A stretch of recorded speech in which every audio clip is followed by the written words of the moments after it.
नीट आणि नेट परीक्षांच्या पेपर फुटीनंतर केंद्र सरकारनं कडक नियम लागू केले. पाहूया. नीट आणि यूजीसी नेट परीक्षेच्या पेपर फुटीनंतर देशभरात गदारोळ झाला.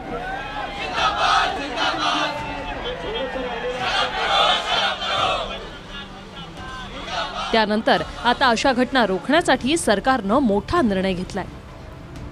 त्यानुसार परीक्षेत फसवणूक केल्यास किमान 3 ते 5 वर्षांची जेल, परीक्षा आयोजित करणारी किंवा सेवा देणाऱ्या संस्थेनं संघटितपणे गुन्हा केल्यास किमान 5 वर्षांची जेल आणि 1 कोटींचा दंड, पेपर लीक करणाऱ्यांना 5 ते 10 वर्ष तुरुंगवास आणि किमान 1 कोटींचा दंड ठोठावला जाणार आहे.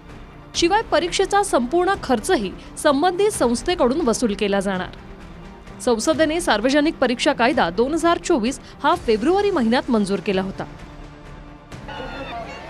नेट आणि नीट परीक्षेत लाखो विद्यार्थ्यांचे हाल झाले. सुरुवातीला पेपर फुटीबाबत पुरावेच नसल्याचं सरकारचं म्हणणं होतं. मात्र चौफेर टीका आणि गोंधळ समोर आल्यानंतर सरकारला परीक्षा रद्द कराव्या लागल्या.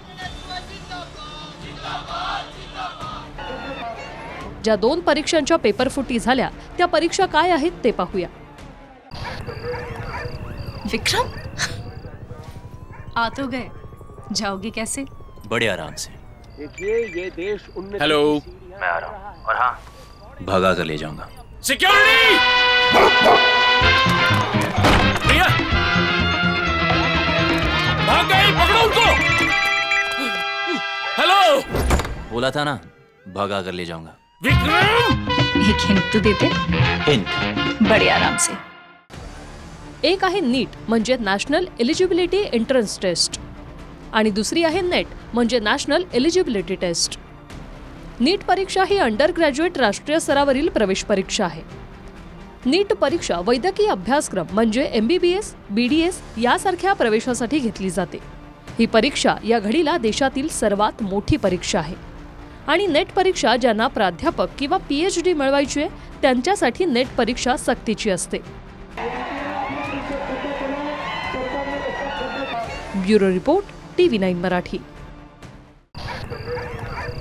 विक्रम, आ तो गए, जाओगे कैसे? बड़े आराम से. देखिए ये देश हेलो, मैं आ रहा हूँ. और हाँ, भगा कर ले जाऊंगा. सिक्योरिटी! भैया, भाग गए, पकड़ो उनको. हेलो, बोला था ना, भगा कर ले जाऊंगा. विक्रम! एक हिंट तो देते. हिंट? बड़े आराम से.